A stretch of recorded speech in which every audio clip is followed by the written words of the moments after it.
Welcome, everyone, to Parent University. It's a podcast here from Douglas County School District where we explore how to support the whole child and the whole family. In partnership with HCA Health One Skyridge, DCSD's Parent University offers training, information, and resources to parents and caregivers on a variety of topics. I'm your host, Amy Pfister, and today we're talking about something that so many parents experience but don't always talk about: how to find your community as a parent during your child's school years. My guest today is Nikki Brooker, founder of YANA, You Are Not Alone. YANA is a local nonprofit that Nikki created to help parents connect, share, and realize that none of us are meant to do this journey in isolation. Today we're talking about why finding your community as a parent matters and how we and schools can help foster those connections. Simple steps that parents can take to feel more supported right here in Douglas County and beyond. Nikki, welcome. Welcome to our Parent University podcast, new this year. Thank you so much. We always kind of kick it off with an icebreaker, so it finally officially feels like fall. It's fall break here this week. What is your favorite fall tradition? Okay, so that's so funny you said that because somebody asked me this yesterday, and my answer is the same. So my birthday is tomorrow. And my favorite time of year is fall. I love when it's funny, there's this woman walking out of the hospital yesterday when I went to go meet with moms, and she was like, I love fall, but I hate what's coming next. And I was like, but I love what's coming next because I'm a winter girl. I'm from northern Michigan. I love the snow. I love the cold. I love the mountains. So we always try to take a trip to the mountains for not just looking at the leaves, but just the air of the mountains is just different. It's funny, I was trying to explain that to somebody who's never been to the mountains, and I'm like, you don't know until you know, right? And so we are going tomorrow up to Breckenridge for a couple of nights and just to enjoy the mountain air. And I want to just sit outside and breathe. That's, so that's what we try to do every fall. I love that. Happy early birthday. Thank you. And happy fall leaf peeping. Yeah. Hey, yes. We did that last weekend, and gosh, you just forget how beautiful. You do. Beautiful And people don't realize how close we're so close to it. You just get in the car, and yes, I-70 is horrendous, but just go up there, just do it. Once you get there, worth it. It's so worth it. Yes. Absolutely. Yes. Well, good for you. Thank you. YANA, if you are not familiar with YANA, and we will link YANA's website and resources for YANA in our show notes. But tell us what, if you don't mind, for somebody who's never heard, Sure. What is YANA about? Sure. YANA, which stands for You Are Not Alone, so YANA. The whole idea is that we never want families to feel that they are on an iceberg by themselves. The whole point is that we need community and we need each other. We want all moms and families to feel safe, valued, and accepted. So we make sure that we have supports for moms in many different ways. We were created out of a couple of tragedies that happened here in Douglas County. But the reason that we became what we are is because we realized that if we don't build it, no one is not going to be there. So we built it. Over 70% of the families that give birth and have babies in Douglas County or in Colorado are not native to Colorado. So over 70% of us are not from here, right? That's just the, and I actually think it's higher than that. But so when you are not from here and you don't have aunts, uncles, cousins, brothers, sisters, you didn't go to high school with people around you, you don't have people and you don't have community. So the whole idea, and the actual legal name of our nonprofit is YANA M to M, which is You Are Not Alone, Mom to Mom. And the idea is to create communities for moms and families all together. So we have many different supports that support mamas and families all over Douglas County and actually all over Colorado. Our program in the hospitals started 20 months ago, and we now touch 28 different zip codes in the state of Colorado. So even in just 3 Douglas County hospitals, like that's what we're touching right now, which is amazing. So we're just here to ensure that families have community and space that makes sense for them. Really good point. You're from Michigan. I'm from Illinois. Uh-huh. We're not from here natively. Yep. It is very isolating when you don't have that community. Yep. So what does that look like if you are a new mom, you recently give birth, and I guess I should back up. You don't just support moms, right? You mentioned it, Right. Because honestly, when moms are supported, the whole family is supported. However, we also understand that kids need it, dads need it, families need it, and as a whole. We are mainly focused on moms, but we have a dad's group, an online dad's group that's starting. We have realized that we need to do better as a whole family support. We have groups that are working. We're working on getting going. The first one we started is an online group for single moms, and so that was really a great marriage of two mamas who came to me that kind of both were looking for support. And I was like, you two need to know each other. You two are going through the same thing at the same time. And so I matched them together, and they became best friends and almost bought a house together. And I said, all right, now that you two are a little group, do you mind if I add more single moms to your group? And they said, sure. So they started a WhatsApp group, and now we have over a dozen moms in that group that just support each other in specifically lived experience single momhood, right? So that's different than anything I've experienced. I've been married for 30 years and with my husband for 38 years. And so I don't know what it looks like to find a divorce attorney or understand custody or understand the laws. But these moms do, and these moms are going through it. So the whole idea, really truly the whole idea behind YANA is lived experience should be lifted as high as any 4-year university piece of paper that says that you have an education on something. If we really honored lived experience and what we already know and what we've experienced, things would be a lot easier for us, we think, because we would allow each other to say, oh my gosh, I never thought of it that way. Or, oh my gosh, you've been through this. You know what I'm talking about. That feeling that you belong and feeling that you're not alone is huge for mental health and just to feel like you have a connection to somebody. You feel seen, yes, and understood. Yeah. And that is how community is built. That's really. right. That's Yeah. right. Yep. So obviously, we're the school district. We specialize in pre-K through 12. We do hear from so many parents raising school-age kiddos that can be isolating. Mm-hmm. Why do you think that is? I don't think the pandemic did us any favors in that. It definitely created a more silo effect of familyhood. Then you add in social media to that, where everyone just sees everyone else's perfect pictures. Nobody posts the crappy ones. They all only post the good ones. And so everybody has this thought that everyone else has got it together, and I can't go out there and put myself out there because I don't have it all together. Well, I'm here to tell you that nobody's got it all together. Nobody knows what the heck they're doing, especially when it comes to parenting. So, parenting is truly the only job ever in your life where there is no manual. Any other job you take in the entire world, any job, a bus driver, a doctor, a lawyer, you have at least some sort of policies and procedures. You have some sort of book that you can go to and say, or somebody who's done the job, exactly the same job you're doing, right? Parenting's not like that. There is no one on this earth who's doing your job the way that you're doing it with your children in your living experience. So the fact that we just expect families to just figure this out and everyone is figuring it out by themselves in their own way is really hard and really isolating, right? That's like being thrown into a job and saying, go figure it out. We're not going to give you any tools for this. Just here's your new job. You're now the executive director of this nonprofit. Go figure it out, right? Like you're just going to have to deal with it. That's ridiculous when you think about it, right? Nobody's going to do that. Somebody's going to walk away and say, I'm not doing that. Well, that's what parenting is. Parenting is literally like throw you in the deep end and say, with sinkers on, right? You have something on those feet that are weighing you down and you can't figure out how to get to the top of it, out of that water. And so you need people to lift you up out of that water because otherwise you're going to drown, right? So it's all about how do we find the right place for us that fits us, that makes us feel that we are not alone. Because that'll change your parenting. It'll change your kids' lives. It'll change your life. Everything should revolve around, we're all doing the best we can. Everybody out there who's parenting, every single one of your parents and in the school district. I was a teacher for 20 years. I was an assistant principal. I taught at Metro State. I did all the things. I have a master's in education. That was going to be my path forever and ever and ever. And then, my whole life got turned upside down. But in that, in watching parents and watching students and watching other teachers struggle every day in trying to figure it out, the one thing that did help was having each other to bounce ideas off of and feel normalized and feel like you're not crazy.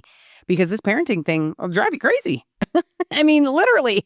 So true. And it's ever evolving, right? Every day. Well, yeah, what you might be going through with a 5-year-old, in kindergarten looks very different if you have a 7th grader in middle school who's 100%. trying to navigate those waters. Yes. Then, off to high school and the end is near where maybe they're approaching adulthood. And what does that look like? And you're absolutely right. But then think about that 5-year-old. So let's say you have a 7th grader, right? So you have a 12-year-old and you have a 5-year-old. Well, that 5-year-old's life and world is completely different than that 12-year-old's world was at age 5. So you're like, well, I'm just going to parent them the same as I did. But you can't, because 2025 is a completely different world than 12 years ago, right? So everything changes every single day in our world. It's never ending in how it changes, and our kids change, and the outside influences change, and politics change, and the world changes, and people change. And so it's constantly evolving every day, and we have to try to keep up with it. And it's exhausting, and it's frustrating, and it's hard. So how do we overcome that? I mean, truly, we learn how to listen to each other, help each other, and find that community. I talk about a lot on our podcast. We have a podcast called Let's Be Real Mama Journeys, and we interview mamas about their mama journey because we know the more that people tell their stories and other people hear their stories, the less alone people feel. And I have a lot of moms who come to me and say, well, I don't even know if I have a story to tell. And I'm like, oh, mama, you sure do. You just haven't told it yet. So let's start talking about it. So we talk about it, right? But things that I say a lot in our podcast are, I believe that in parenting, we have 2 major roles in parenting. Number 1 is you better learn how to pivot. You better learn that pivoting is your best friend, because if you're too stuck in your ways and stuck in the way that you think things are going to happen, good luck, because 2025 is going to slap you in the face and it's going to change everything, right? So pivoting constantly. It's my favorite Friends episode, right? With the couch and the stairs. Mm-hmm. Pivot constantly, because everything that you think is going to work one day is not going to work tomorrow. And that kid is going to be different because of the outside influences and going to school and their friends and their experiences. The other thing is, as a parent, specifically as a mom, you are a relationship advisor constantly. You not only are you worried about your relationships with your kids, your husband, your boss, your parents, your siblings, but now you are also managing the relationship between your husband and the kids, or their father and the kids, or the kids with each other, or the teacher and the kids, or the doctor and the kids, or what. You are a relationship manager for everyone involved in your life. So pivoting and relationship management are like your 2 biggest jobs, right? And it's constantly changing. I also laugh a lot about the job of being a mom, specifically, is that you never get to complete anything, right? Nothing's ever done. The only time the laundry would ever possibly be done is if everybody in the house is naked and you folded the last piece of cloth. Like literally, you just finished something and you think like, oh, I finished the laundry, and then you look at the basket and it's got clothes in it. It never ends, right? That's parenting. I mean, I have a 25, a 22, and an 18-year-old. And I'm still making this up as I go along, just like all the rest of us, right? We are literally creating these planes while we're flying them. And as a parent of quote unquote adults, who, oh, by the way, are also on the payroll, so I'm not sure I can even classify them as adults, I constantly am recreating how is it that I'm supposed to handle this situation, because I've never done it before and neither have they. So here we are, right? And I have kids coast to coast. I have one kid in New York City and one kid in LA. And then I have one who's living at home. And let me tell you, that's hard as a mom, like watching your kids fly, but yet also pushing them along the way.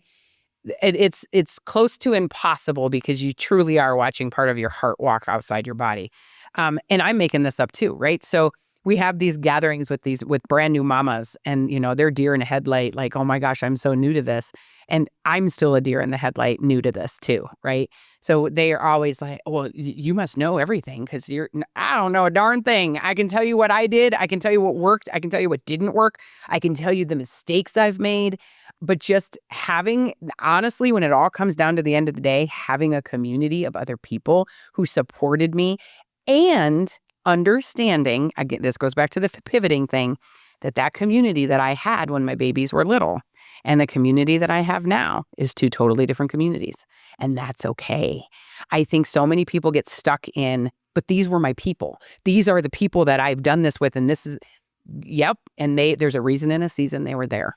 But you've got to pivot and be okay with finding a new reason in a season. Absolutely. And that's, such a great point because we are growing, right? And our kids are growing.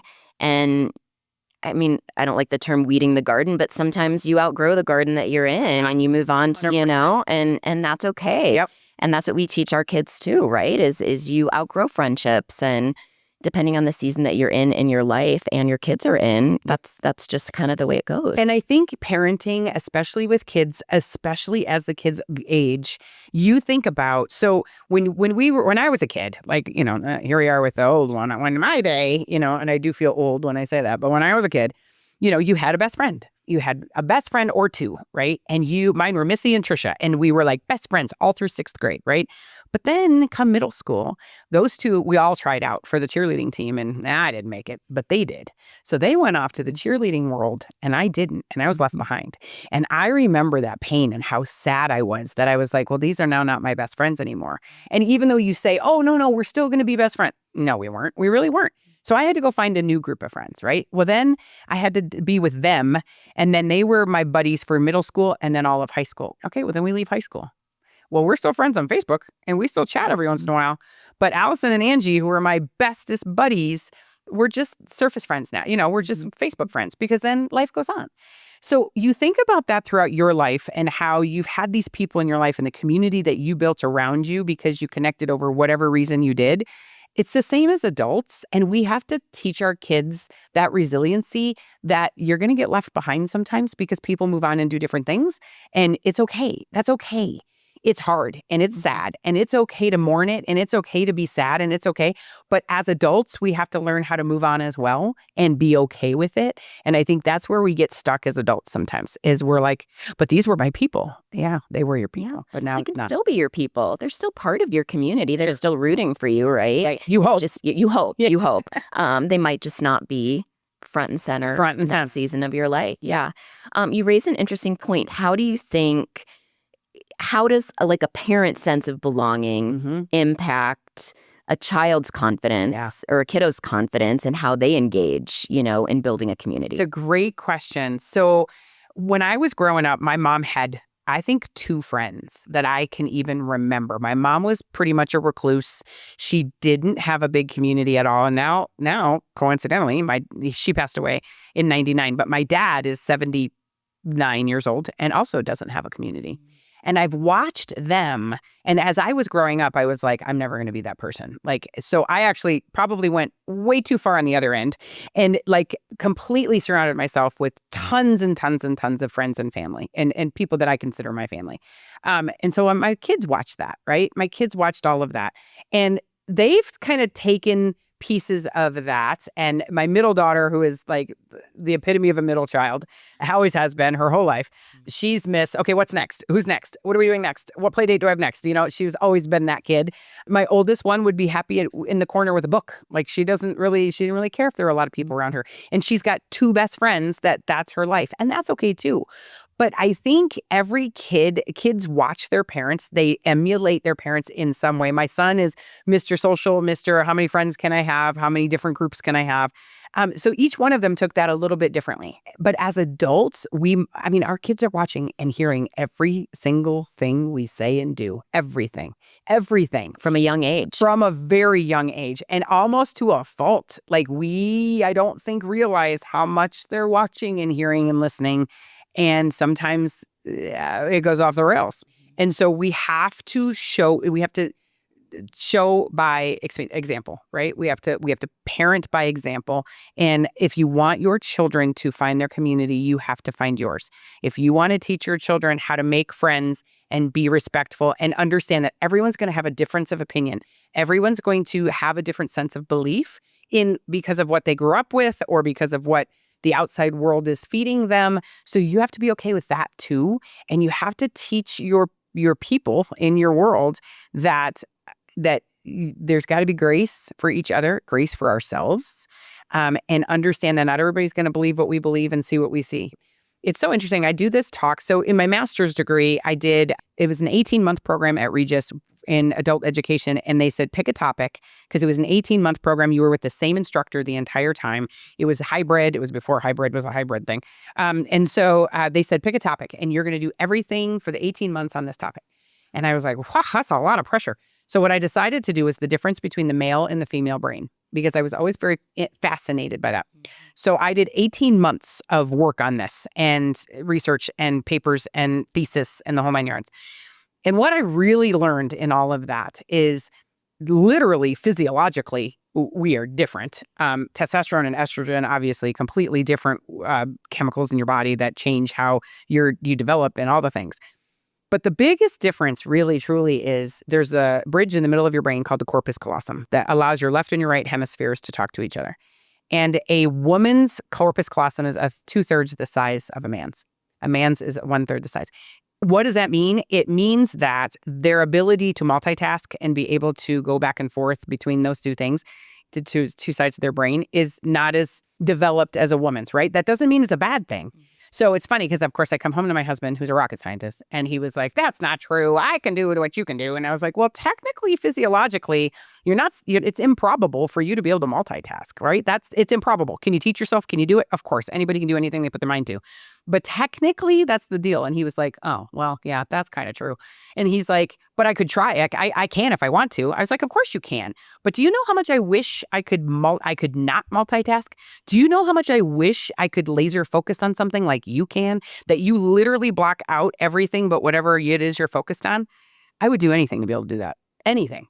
But I can't because my mind is going, I have spaghetti brain, right? That never stops moving. So what I learned from all of that was we are so different, but we also all kind of think that we each think the same way, right? Like I assumed my husband thought the way that I thought. No, guess what? They don't. That goes for everybody. We think that everybody sees the same thing, hears the same thing, and thinks the same thing all at the same time. And that's so not true. We're all egotistical. That is part of being a human. Humans are egotistical, right? We think like everybody thinks like I think, right? I think that is the color orange, but you might say, no, it's not. It's brown.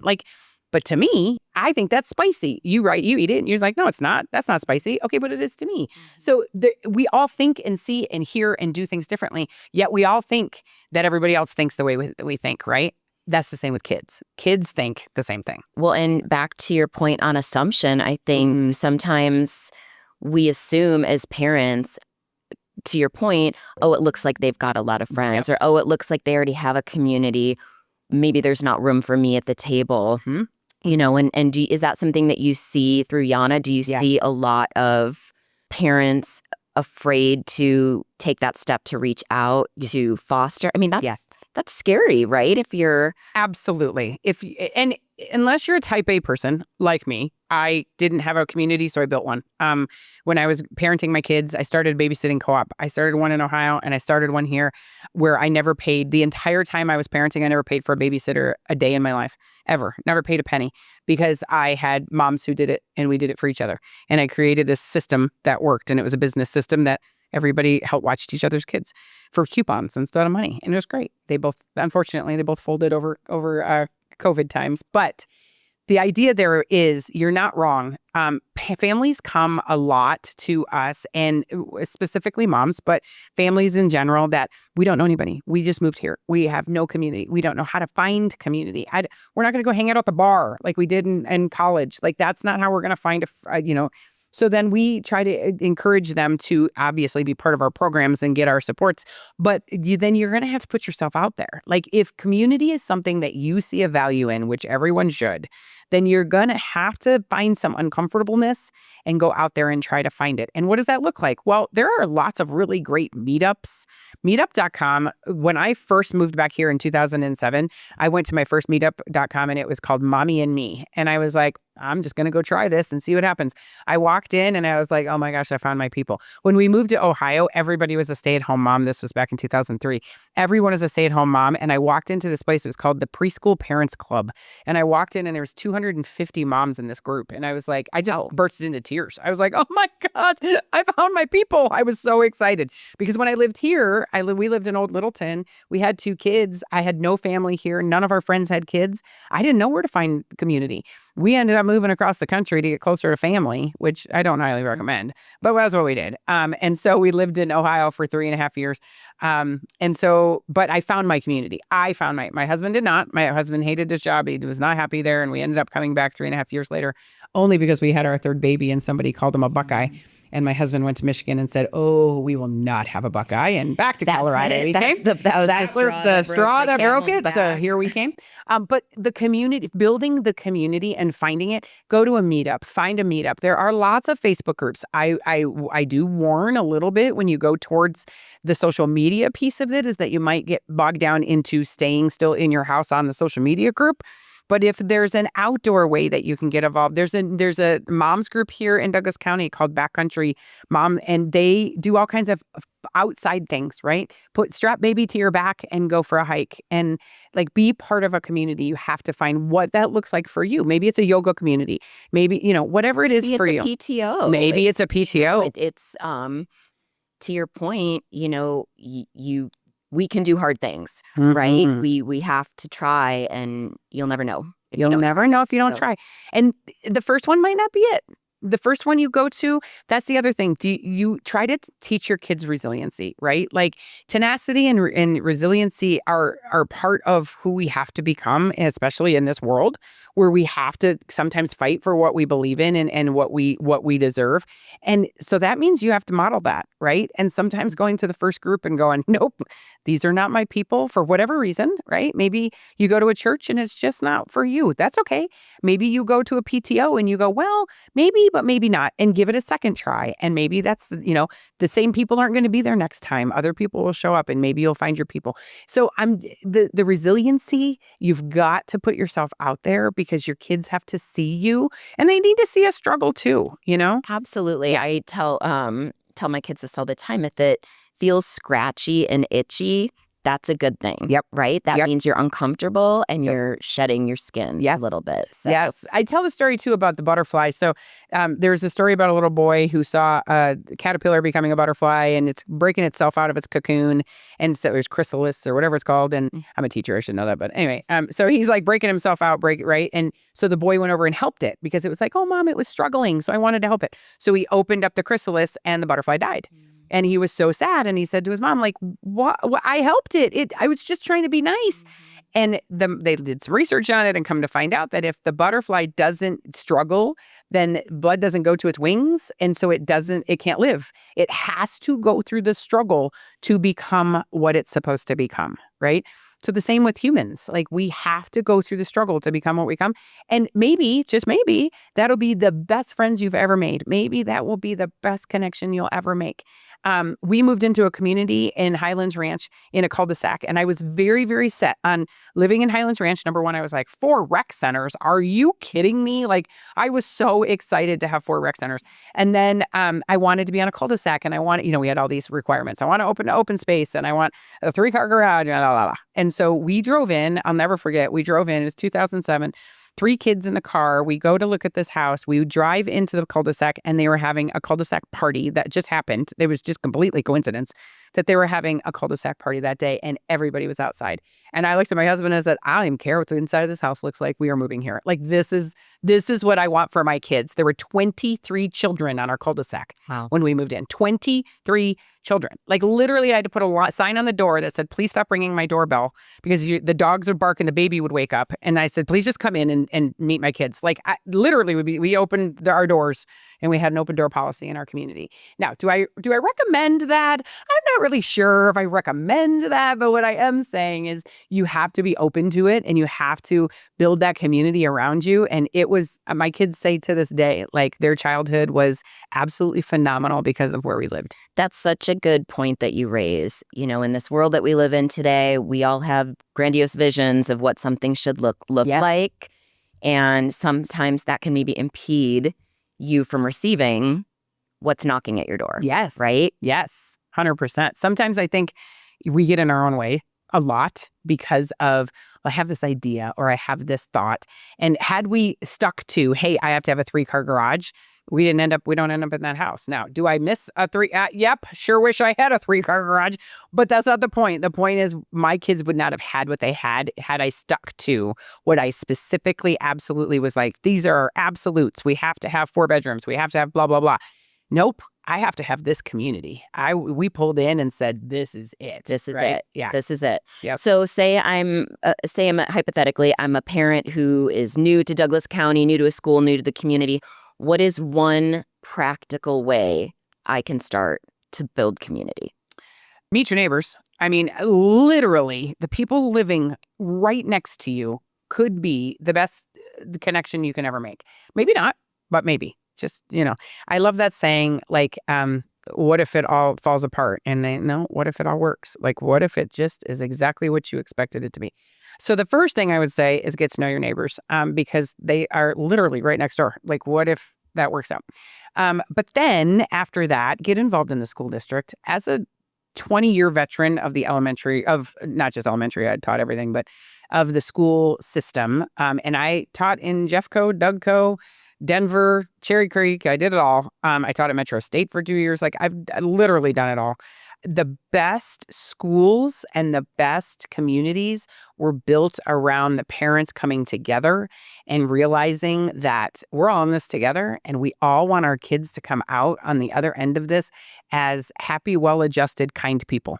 Really, truly. I think that's what everybody wants when I assume, maybe that's an assumption I shouldn't make, but I think most parents, that's when they come to the end of the day. I want my kids to be good people at the end of the day, whatever that looks like to you. And so if you come together with those people and you realize, and I will say things get cliquey, things get high school-y sometimes, and I get it. It's hard sometimes to break into those. I will tell you that when I moved to Ohio and nobody came out of their homes, I don't know if any of you from the Midwest. I mean, I know you are, but there the sun doesn't shine for 7 months of the year.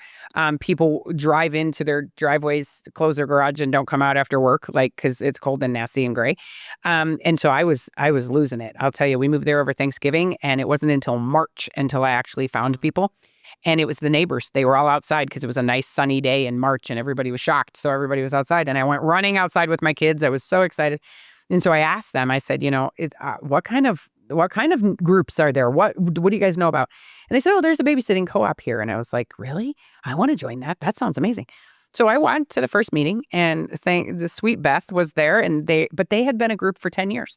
So all of their kids were older than mine. They'd all known each other for so long and they were welcoming, but also at an arm's length. And so I looked at Beth and I said, can I start my own? She's like, absolutely. So we started another one. And I literally put an ad in the newsletter of that preschool parents club. And I said, if you want to join a group that's a babysitting co-op, and you have kids 0 to 10 years old and you want to be a part of this, come to my house at this time, at this day, and we'll start a group. And so I came home and I told my husband and he said, you did what? And I said, yeah, there might be a bunch of people just showing up on Tuesday night at 6 o'clock. Sure enough, 25 women walked in my door that day and we started a babysitting co-op that lasted for 20 years. And I'll tell you, that was life-changing for me, right? So sometimes if it's not built, build it. Like that's what I did with YANA. I mean, we didn't have anything like what we're doing. We give every mom a full year of wraparound support if they give birth at one of our participating hospitals. And there's nothing like that we can find in this country. So if you can't find it, build it. That's a great segue because I wanted to talk a little bit more about what kinds of programs does YANA offer to families?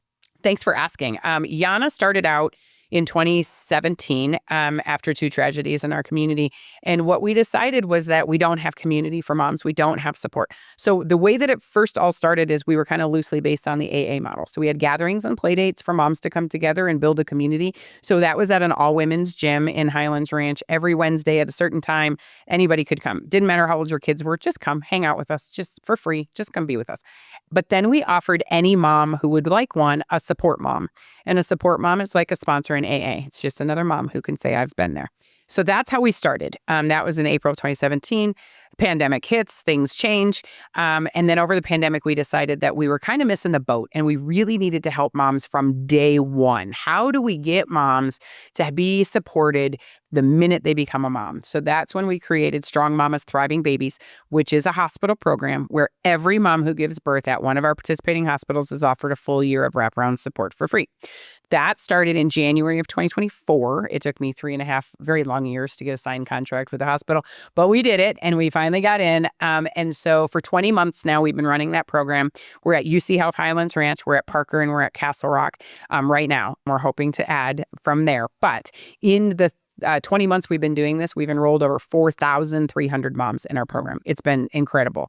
And we touch 27 different zip codes. So even though it's only 3 Douglas County hospitals, you'd be shocked how far people come for a hospital, for an OB, for a birthing experience. And so we touch 28 zip codes all over Colorado. We want to be in all the hospitals. We want to be everywhere. We want every family to have this support because when you support moms, you support the entire family. Moms make the world go round, let's be honest. So what we want to do is make sure that every mom feels safe, valued, and accepted by giving them the support they deserve. So if you are pregnant, if you are thinking about having a baby, if you are, somebody who's having a baby, we would love to talk to them and help them with our program. And then also help us expand. We want to be in all the hospitals. So if you have ideas on that, I would love to talk to you. So the other part of that is we've started online groups, right? So we have that single moms group. We're starting a dad's group. We're starting a families in recovery group. We're starting moms of teenagers. And then we're actually starting a teen moms. It'll all be lived experience, peer-led online groups. And it's through WhatsApp. We're doing everything through WhatsApp community where you can just be part of this group. Now, if you're all local and you want to get together and do a play date at the park or go to the mall or whatever, that's okay too. But it'll start off as an online thing, led by somebody with lived experience. And that's, again, we think that needs to be lifted higher. We have a podcast where we interview mamas about their mama journey. So that's another way we support families. But that very first program that we started with the Support Mom program, we still do that as well. So any mom anywhere who would like to be a support mom for another mom or have a support mom assigned to them, we are happy to match them with a support mom. So that's just something they can go to our website. Our website's yanamom.com. You can go there and sign up for a peer support or be a peer support. We need lots and lots of moms in the bank to match with mamas who need a support mom. And basically that just means you're a buddy. We don't call them mentors for a reason. I don't want any mom to ever feel like she has to have the answers. That's not the point. The point is not to have the answers. The point is to be a shoulder to just listen. And I can give my advice if you'd like it, or I can just listen and be here for you. So those are the supports we're doing right now. But we're always looking for other ways to partner and do more in our community. The dads group I'm really excited about that. We have a really great dad who's going to lead that and be an online support program for dads because we hear that a lot. When we go into that, we round at the hospitals every day and we meet with every single mom face-to-face, one-on-one, because we know that flyers and folders don't work. So we meet with all those moms and every day, 4,300 moms we have one-on-one talk to. And we register them right there on the spot while they're in the hospital. And the 3 questions we get asked the most are, where were you when I was having my first baby? And if I had $1, I wouldn't have a grant, right? For that is what everybody asks us. Second question is, what's the catch? Why is it free? And I'll tell you, the reason it's free is because moms don't pay for anything for themselves because we're givers. We give, and we won't take. And so we will not pay for something for ourselves. I was that mom and wouldn't have. So I really feel like it has to be free to moms. And the third question is, what do you have for dads? We get asked that all the time. So we finally said, okay, we're going to build the dad thing. So we're starting that as well. So we do what we can. I mean, yes, we're mostly focused on new families, but that support mom program is open to anybody. And the dads group will be open to anybody. All of our online groups are open to anybody in the community who would like to be a part of them. So you really are meeting parents wherever they are on their journey, whether that's brand new or teenagers. Yeah. Maybe even beyond. If Yep. a parent, goes to the YANA website and they're like, "Hey, I don't see a fit for me." Let's make one. Let's make one. Exactly. Let's make one. It builds your community right then and there. Absolutely, 100%. If you're like, you know what, I'm a grandma and I would like to have an online group of other grandmas, I'm open to it. We are open to however we can best support this community, any community. And we want to grow. We want to grow and expand. We want more hospital systems to take this on. We would love to figure out how to become billable through insurance, right? Like, how can we make that happen? We're working on qualifications to get that done. I'm doula certified, peer support certified. My partner is getting it's another certification she's getting. So we're working on trying to figure out how to play the game, right? And do all the things we need to do to make sure that we are as stable as we can be and create these supports one mama at a time. Our tagline is that we're changing the world one mama at a time by supporting the people who create the people. I love that. I love that. Well, we have taken a lot of your time, but I want, in closing, one last question. If you could tell every parent one thing when they feel like they're alone on their parenting journey, what would it be? That every single parent has thought that and felt that. Every single one of us. There's been a time where we have sat in the bathroom and cried and thought they were alone. But you truly are not. You just may have to walk outside your comfort zone a little bit. But what a great lesson to teach your kids, that coming outside your comfort zone is when the most beautiful things happen. So reach out, find your community, find what works for you. Everyone's different. Everybody has a different threshold of what they feel is supportive. And so find the one that works for you. Don't give up. Keep trying until you find the right one, and reach out to us. If we can help you, we will help you. We have a resource guide we created with over 1,000 resources on it, constantly referring people to resources if they need them and seeing how we can support you. So let us know. I love that. Look at you building community in your answer. That's amazing. So thank you so much, Nikki, for joining us today and sharing your heart, your insight, your passion. YANA is a phenomenal organization. Cannot say enough great things about it. So YANA, you are not alone. We will link your website, your podcast, all of the things in our show notes. And please, like we said, if Nikki's message spoke to you, visit YANA and be a buddy or build community through YANA. I appreciate it. Thank you for having us. Please remember, you're part of a larger village here in Douglas County, and you are truly not alone. Yeah. So again, this is Amy Pfister. Until next time, thanks for joining us for Parent University Podcast Edition.